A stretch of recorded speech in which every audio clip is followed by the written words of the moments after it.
A paz do Senhor é o que nós queremos. Eu quero para mim e para você. O amor do Senhor é o que dividiremos, porque todo este amor não cabe em nós. Eu quero lhe dizer que Deus gosta de você, seja qual for a situação, seja qual for a situação. Tudo passará, mas o amor é eterno, eterno, eterno como Deus, o nosso Pai. As promessas do Senhor duram para sempre, e Ele prometeu que vai voltar. Eu quero lhe dizer que Deus gosta de você, seja qual for a situação, seja qual for a situação.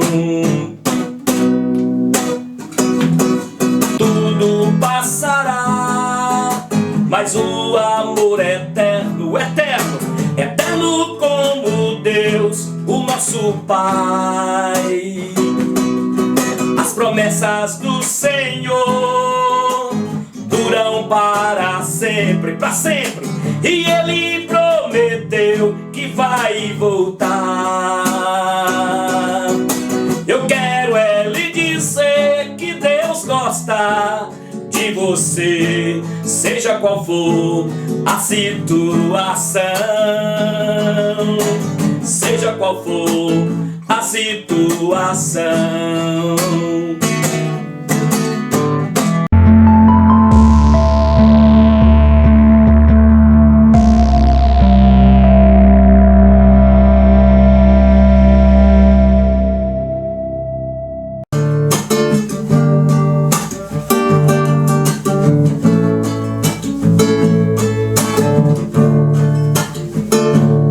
Passo só, tu precisas dar pra Cristo, pra que Ele possa tua vida transformar.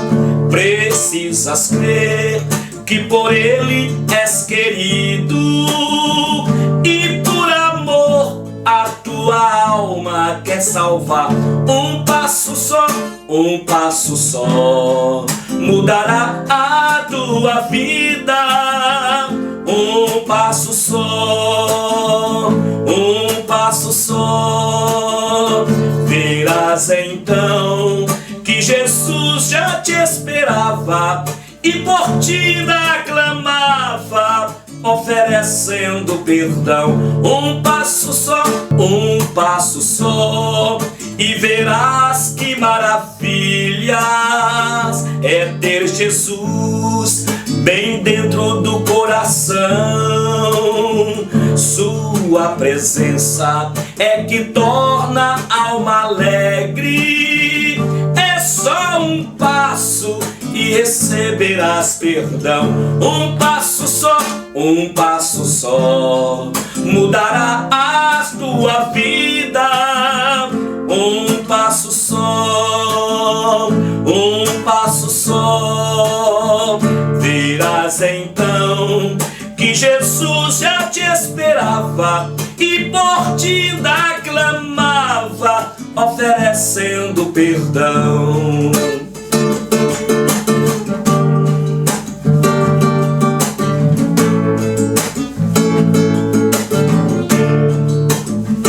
Um passo só, não precisas ter receio. Jesus agora mudará teu coração. Venha depressa, pois tua alma está aflita.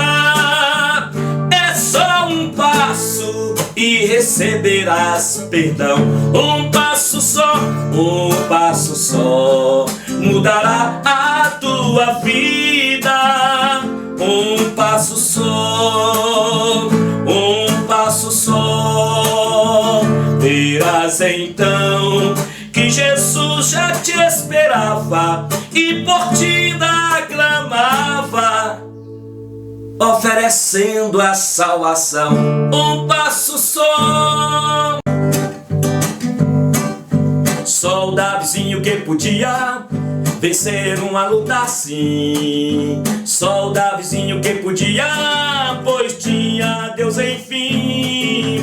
Só o Davizinho que podia, a luta ele venceu. Sim, só ele que podia, com o gigante filisteu. Embora o menino Titãzinho vencera o leão, no verde pasto matou um urso com a sua forte mão. Então ele encheu, deixou bem pesado para o gigante. Ele avança com a pedra na mão, porque só o Davizinho que podia vencer uma luta assim. Só o Davizinho que podia, pois tinha Deus enfim. Só o Davizinho que podia, a luta ele venceu. Sim, só ele que podia, com o gigante filisteu. Embora o menino Titãzinho vencera o leão, no verde pasto matou um urso com a sua forte mão. Então ele encheu, deixou bem pesado para o gigante. Ele avança com a pedra na mão e mirou no gigante e atirou o gigante contra o chão, e assim morreu o gigante filisteu. Uou! Olá, povo abençoado de Deus, povo da aliança. Que bom é poder estar de volta aqui para continuarmos estudando a palavra do Senhor. Estamos estudando o livro de Gênesis. Hoje eu estou gravando aqui em outro estúdio que nós fizemos aqui. E é bom demais, eu tenho dito para vocês e repito, estudar o livro de Gênesis tem sido gratificante demais para mim. Eu tenho aprendido e tirado lições tremendas que têm mudado a minha vida. Como que está você, minha irmã, meu irmão? Diante dessa crise que ainda vivemos, você continua na oração, minha irmã, meu irmão? Precisamos de orar um pelos outros. Uma das bênçãos desta quarentena, entre muitas bênçãos, foi o despertamento que Deus me deu. Primeiro, para estudar mais a Bíblia. Segundo, para orar. E principalmente por você que é a ovelha de Deus, que Deus tem me confiado aí na IPJP. E nós fizemos um relógio de oração, são mais de 150 pessoas que estão intercedendo umas pelas outras. E eu estou contando com a sua oração. Eu tenho levantado nas madrugadas e tenho clamado ao Senhor pelas famílias, pelas ovelhas do Senhor. Orado pela nossa escola, o Colégio Cristão de Montes Claros. Deus tem nos abençoado. Olha gente, nós temos sempre falado aqui que a história de Gênesis nos mostra sobre um Deus criador, um Deus que estabeleceu regras, princípios, para que pudesse o homem que ele colocou, que ele plantou aqui nesta terra, pudesse seguir. Falamos da criação deste Deus, falamos que nós não viemos de um acaso, fizemos uma contraposição entre a teoria de Darwin, que tem 150 anos, mas a Bíblia Sagrada tem mais de 4.500 anos. É a palavra eterna do Senhor. Foi Deus que fez o homem à sua imagem e semelhança. E temos falado então que o livro de Gênesis fala do caráter de um Deus que se revela como eu sou que sou, um Deus autoexistente, o Criador do universo, o Deus que cria tudo, o Deus que faz o homem, cria o homem à sua imagem e semelhança, o Deus que coloca o homem no Éden, coloca o homem e faz um jardim para o homem. Interessante o que Deus fez. O homem quebra a aliança com Deus, o homem peca, e aí Deus então tem a redenção. Aqui fala da redenção e fala da consumação de todas as coisas. Algo que eu tenho dito aqui também, eu quero repetir sempre isso, até chegar ao capítulo 50, é que revela que desde Gênesis, iniciando aqui, o nosso Deus, que é um Deus que tem o controle da história. E estes homens aqui que ele chamou, Abraão, Isaac, Jacó, mostra depois Moisés, aqueles que ele chamou como Noé, que ele chamou aqui como José, para cumprir os seus propósitos, foram homens como nós que sempre estragaram aquilo que Deus colocou para que ele fizesse com excelência, com perfeição, mas o homem perfeito. Então no livro de Gênesis nós vemos o tempo todo a graça. Gente, tem muito crente, até líder, pensando que a graça de Deus veio depois da vinda de Cristo. A graça de Deus sempre esteve presente aqui. O Espírito Santo de Deus agindo. Então aqui mostra a miserabilidade do ser humano. E é isso que nós estamos vendo. E falamos aqui quando José foi vendido para os midianitas vendeu para Potifar. E aí depois nós vimos as humilhações que José sofreu na sua própria família. Mas nós vimos também as debilidades de José. José era um arengueiro, como diz minha mãe. José era alguém que deletava sempre os seus irmãos. Em todos eles, apesar que José é o mais que tipifica a pessoa de Cristo, mas foi falho, pecou, como todos nós. Mas veja para vocês verem aqui, o capítulo 40, José na prisão interpreta 2 sonhos. Vocês lembram no capítulo 39 nós falamos aqui, que a mulher de Potifar engraçou com José, queria que José deitasse com ela, e José diz: de maneira alguma, o teu marido me colocou sobre chefe aqui, sobre mordomo, sobre tudo, e além do mais, eu não vou trair o meu Deus, eu não vou ser desobediente e pecar contra o meu Deus. E eu quero dizer aqui que a questão de José não é o caráter só de José, mas é o Deus que chamou José e manteve José.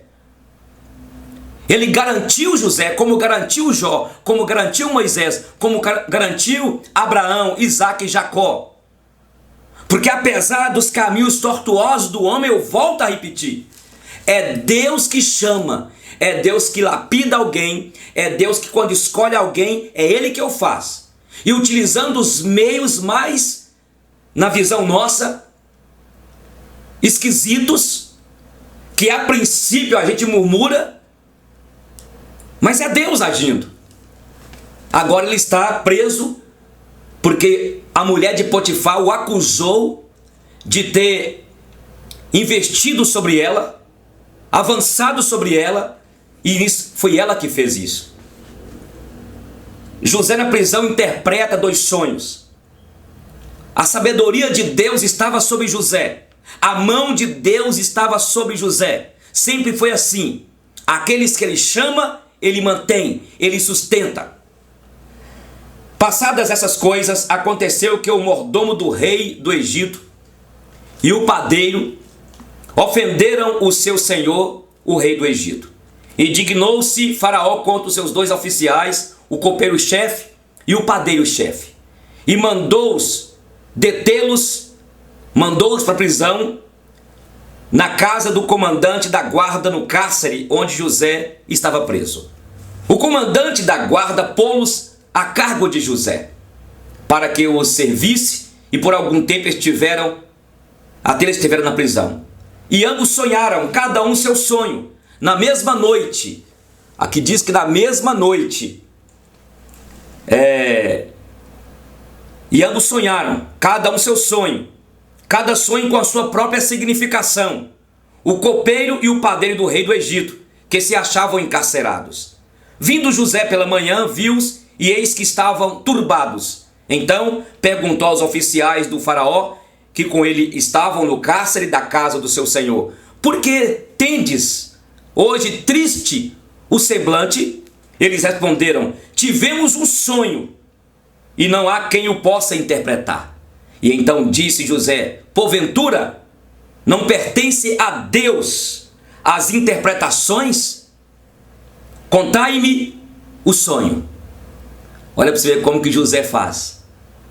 Há um Deus, e a ele compete, é aquilo que Daniel fala, é ele que revela o oculto, é ele que traz à baila, à tona, os pecados escondidos.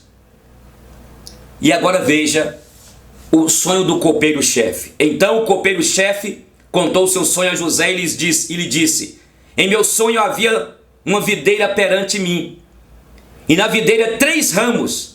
Ao brotar a vide, havia flores, e seus cachos produziam uvas maduras. O copo de Faraó estava na minha mão. Tomei as uvas e as espremi no copo de Faraó, e o dei na própria mão do Faraó. Então lhe disse José: esta é a sua interpretação, a interpretação do seu sonho. Os 3 ramos são 3 dias, viu? Dentro ainda de 3 dias, Faraó te reabilitará e te reintegrará ao teu cargo, e tu lhe darás o copo na própria mão dele, segundo o costume antigo, quando lhe eras copeiro. Porém, lembra-te de mim, quando tudo te correr bem, lembra-te de mim, rogo-te, que seja bondoso para comigo, e faças menção de mim a Faraó, e me faça sair desta casa aqui, desta prisão. Porque de fato fui roubado da terra dos hebreus, e aqui nada fiz para que me pusessem nesta masmorra. O sonho do padeiro-chefe.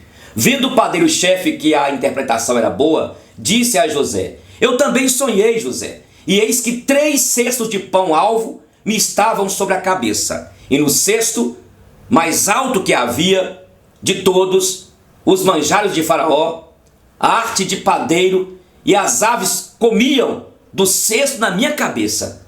Então lhe disse José: a interpretação é esta: os 3 cestos são 3 dias. Dentro ainda de 3 dias, Faraó te tirará fora a cabeça e te pendurará num madeiro, e as aves te comerão as carnes. No 3º dia, que era aniversário do nascimento de Faraó, deu este um banquete a todos os seus servos, e no meio destes reabilitou o copeiro-chefe e condenou o padeiro-chefe. Ao copeiro-chefe reintegrou novamente no seu cargo, no qual dava o copo na mão de Faraó. Mas ao padeiro-chefe, este que sonhou, o Faraó mandou enforcá-lo, como José havia interpretado. O copeiro-chefe, todavia, não se lembrou de José, porém se esqueceu dele. É verdade que tudo estava dentro dos planos de Deus. E veja que José estava ali, Deus estava com ele, a mão de Deus estava sobre ele. Algo interessante aqui, meus irmãos. Em momento algum o texto relata José murmurando, José revoltado, José intrigado. José era alguém o seguinte: tá bom, me mandou para prisão, e lá na prisão eles colocaram ele para poder praticamente tomar conta da prisão. Onde aquele homem de Deus chegava, aquele jovem, Deus o prosperava. É assim, gente. Lembra que eu falei com vocês na outra mensagem? Quando nós dizemos para alguém: olha, Deus tem um plano maravilhoso para a sua vida. Só que na cabeça da pessoa, quando se fala de plano maravilhoso, vem na cabeça da pessoa o quê? Eu vou então conseguir resolver o meu problema de carência. Deus vai me dar um esposo, Deus vai me dar esposa, Deus vai abrir as portas para que eu tenha um emprego. A pessoa talvez está revoltada e você chega e diz isso. Isso não é uma verdade. É uma meia verdade. Porque é preciso nós ensinarmos as pessoas que existe uma cruz. O evangelho que tem pregado hoje, eu tenho sempre falado isso aqui, é um evangelho que não é o que está na Bíblia. O evangelho fácil, onde as pessoas não têm problemas, não têm lutas. Os pastores se multiplicam nesse Brasil, propondo para as pessoas uma libertação aqui. Pastores propõem para muitos aí uma prosperidade aqui. Você vai conseguir, determine. José, em momento algum, ele murmura. Em momento algum nós vemos aqui José com queixumes. Porque ele sabia, ele temia o Deus do seu pai Jacó, do seu avô e bisavô, avô Isaac e bisavô Abraão. E havia a revelação de Deus sobre José. Gente, não importa onde nós estamos, o que importa é com quem estamos. José estava ali com o Senhor. Você pode estar no lugar que você até tem sonhado, um lugar onde uma casa bonita, uma cidade chique demais. Você pode estar arrodeado de pessoas que te querem o bem. Mas sempre vai haver aí, se a motivação sua é arrumar um lugar para você sentir bem como crente, como serva de Deus, mas esquecer do Senhor, aquele lugar vai se tornar um lugar de insegurança. Porque o que vai nos fazer sentir bem, ter paz, é quando nós temos a certeza que apesar da crise, dos problemas, das aflições, apesar de ter até levante, como aconteceu com José, de calúnia, de colocar você até numa prisão por um tempo, toda a diferença será feita se você exercite a sua fé, se você está com o Senhor. Não é o lugar que faz a pessoa, mas é a pessoa que vai fazer o lugar pela fé. Claro, todos nós queremos morar num lugar seguro, todos nós queremos vizinhanças, vizinhos bons, todos nós queremos o melhor para os nossos filhos. Mas o que eu estou querendo dizer hoje é que nessa situação deste mundo que estamos vivendo, e nós podemos tirar lições aqui. O plano de Deus para a vida de José foi maravilhoso, mas havia problemas. Havia situações de inconveniências e aconteceu a prisão dele. A caminhada minha e sua neste mundo, como embaixadores do rei, como peregrinos aqui nessa terra, é uma caminhada árdua. Mas se nós temos o Deus de Jacó, o Deus de José, o Deus de Abraão, do nosso pai Abraão, nós podemos confiar. Ali José estava na prisão. E qual é a prisão que você está neste momento? Qual é a luta que você está enfrentando? Estamos ainda numa pandemia, estamos ainda numa crise mundial. O Senhor é aquele que supre as nossas necessidades, mesmo na escassez. Lembra o que Paulo fala em Filipenses capítulo 4? Quando ele fala que ele aprendeu a viver contente em toda e qualquer situação. Eu sei estar honrado, mas também humilhado. Eu aprendi a viver.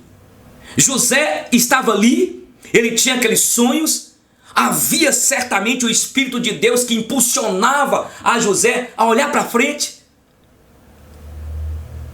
Primeira lição que quero colocar para vocês aqui, gente. Não importa o lugar. A situação que vocês estão vivendo aí no casamento, a situação que estamos vivendo aqui em Montes Claros, no Brasil, no mundo, é preciso acreditar num Deus e confiar nele, o Deus de Gênesis aqui, o Deus de Abraão, o Deus que deu a José aqueles sonhos, e apesar de ter sido traído, ter sido alvo do ódio dos seus irmãos, apesar de ter sido colocado naquela cisterna e depois vendido para os midianitas, mas a mão de Deus estava sobre ele o tempo todo e aqui na prisão. Mas como que pode? José está parecendo um azarado. Você tem que ter cuidado, meu irmão. E eu fico falando, eu vejo algumas mulheres, minha avó diz que eu tenho um dedinho podre para homem, que eu não vou casar. Minha mãe falou que eu tenho um dedinho podre. Vai continuando assistindo, ouvindo essas palavras de derrota sobre a tua vida. O que a Bíblia diz em Provérbios 23:7? Assim como você imagina na sua alma, você assim é. Talvez você já admitiu, não, tudo que eu faço dá errado. Querido, quando você vê a história de grandes construtores, inventores, que inventou aqui a luz, olha quantas vezes o Thomas Edison tentou, segundo o relato histórico, 1000 vezes. Quando nós estudamos a Bíblia, nós vimos pessoas que tiveram um momento de fracasso. José, esse José, todo dia levanta com o pé esquerdo, é um azarado. Seus irmãos tinham inveja dele, ele foi lá ver como os irmãos estavam em Siquém, os irmãos vê ele e resolvem matá-lo, joga dentro de uma cisterna, depois vem para os medianitas, depois recebe a bondade, a mercê, cai na graça de Potifar, depois a mulher de Potifar calunia ele, Potifar acaba jogando José na prisão, e na prisão aqui, Deus usa José para revelar 2 sonhos. A restauração daquele copeiro perante o rei, servindo ali na taça, mas também o outro que foi degolado. É isso, gente. É preciso entendermos onde Deus nos coloca. É preciso entender que Deus nos colocou ali para dar frutos. Dê fruto, meu irmão, minha irmã, aí na empresa, aí nessa loja, aí neste banco, aí nessa cidade que você está. Não reclama, minha irmã, dessa cidade não. Aprenda. Mas essa cidade é uma prisão, eu estou numa prisão. Tá? É assim que Deus faz, com um propósito. Lembra de Ezequiel? Nós vamos chegar lá, que Deus mandou ficar 40 dias dentro de casa com um propósito. Depois ficar praticamente 1 ano comendo um guisado. A princípio era para ser cozido sobre fezes humana.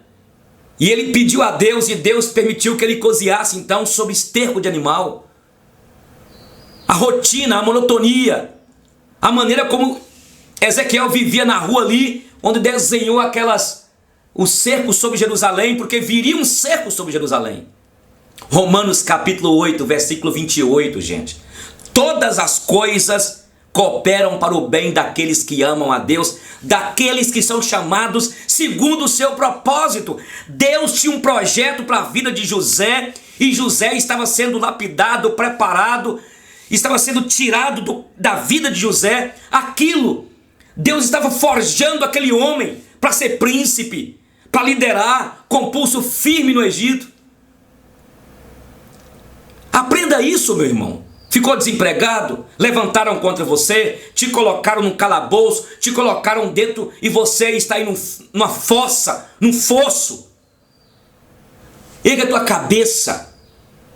Creia que o teu Deus, no tempo certo, assim como fez com José, que nós vamos ver nas próximas lições, quando aquela prisão ali, segundo alguns acreditam, é que estava ali bem debaixo daquele salão grande, onde ficava o trono, onde futuramente José estaria como príncipe. É o que alguns advogam. A prisão ali era a escada para logo José subir lá para cima e ficar ao lado do trono de Faraó. Por isso que a história de José fala sobre, tipifica Jesus Cristo. É verdade que não é perfeita, porque ninguém é perfeito, mas tipifica o que Jesus fez. Depois não vamos falar sobre isso, mas eu gostaria que você prestasse atenção. Tudo estava cooperando, era Deus da conspiração que estava conspirando. E José o tempo todo ali estava sendo usado pelo Senhor. E é interessante que o copeiro foi restaurado no seu cargo. José pediu para ele: lembra de mim, fala de mim para Faraó. Eu aprendo com isso, que não é errado você pedir a alguém: olha, lembra de mim lá, fala bem de mim lá para alguém. Isso não é vaidade. José fez isso, mas ele esqueceu de José. Uma coisa interessante que eu aprendo aqui: quantas pessoas que Deus nos abençoou usando elas. Quantas vezes você foi abençoado pelo seu pastor, por aquele amigo, por pessoas que nos momentos mais difíceis de crise, Deus usou aquela pessoa para te revelar, para animar você, para restaurar em tua alma a esperança. Aquele copeiro encheu de esperança, enquanto o outro desesperou. É preciso você agradecer, honrar aquelas pessoas que te abençoaram. Nós temos uma tendência ruim de esquecer o bem que as pessoas nos fizeram. Agradeça sua mãe, o seu pai. Eu volto a dizer, agradeça seu pastor lá, seja grato. Aquele copeiro esqueceu de José. José ficou mais tempo ali. Há quanto tempo aquela pessoa lá está precisando de uma ação sua, de você ir lá e abençoar? Nós estamos aqui, meus irmãos, para vivermos para a glória de Deus. Nós fomos fincados aqui para manifestar a glória de Deus. Deus tem um plano maravilhoso para a minha vida, pastor Eugênio? Tem, mas só que o plano não é da maneira sua.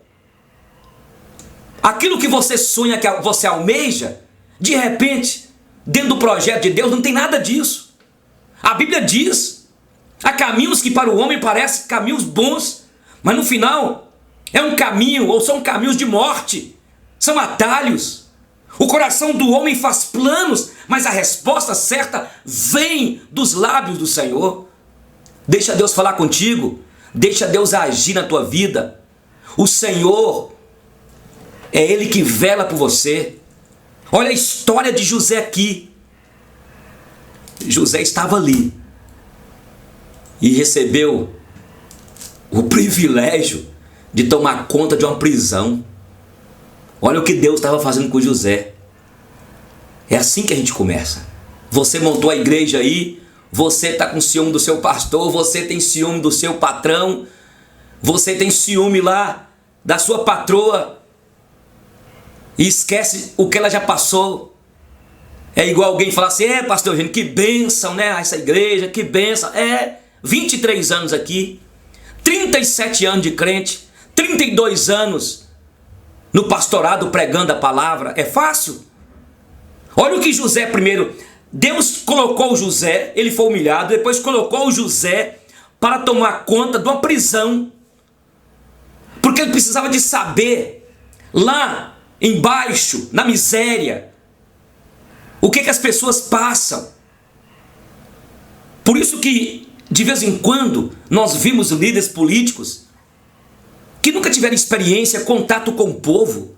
José teve contato, José sabia das necessidades que campeavam ali dentro. Deus estava preparando ele, estava lapidando para que um dia ele gerenciasse príncipes, toda a nação. Praticamente todo mundo na época recorreu ao Egito. E nós vamos ver sobre isso. Dá para você entender, meu irmão? O importante é você ficar aí. E aí, você ressignificar sua caminhada neste lugar, nessa cidade, nesta empresa, nesta igreja. Ressignifique. O nosso Deus é um Deus que restaura as emoções que esvaíram. Restaura a nossa alma seca. É o nosso Deus que faz isso. Que Deus te abençoe. E eu quero orar neste momento pela tua vida. Pai, muito obrigado por cada irmão, por cada irmã. Muito obrigado por todos que estão sintonizados agora aqui através dessa live, desse estudo da vida de José, o livro de Gênesis. Abençoe cada vida. Firme a tua serva, firme o teu servo. Direcione o coração desta mulher, deste homem. Em nome de Jesus. E agora, igreja comprada pelo sangue de Jesus, que a graça do nosso Senhor e Salvador Jesus Cristo, que o amor insondável do Deus Pai e que as consolações do Espírito Santo estejam sobre vocês e sobre a igreja do Senhor espalhada por Montes Claros, pelo Brasil, pelo mundo, desde agora e para sempre. Amém. Amém, povo de Deus. Até o próximo estudo. Não deixe de preparar a Bíblia, uma caneta e um caderno. Fica com Deus.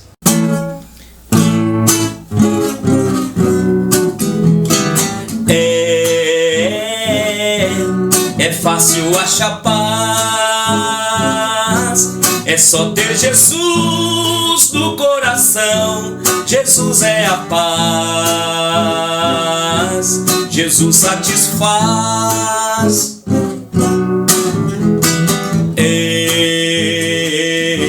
Em Cristo tudo posso ter. Ele é jovem, forte, estou bem seguro. Não temo a morte, enfrento o futuro. Jesus é amor. Eu vou sorrir e cantar, mas sorrir querendo e cantar sentindo, vibrando com Cristo, este jovem amigo que me transformou. Jesus é amor.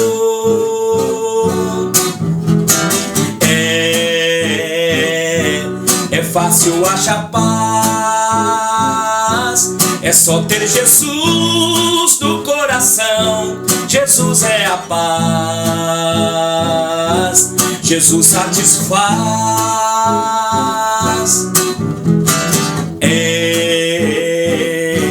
Em Cristo tudo posso ter.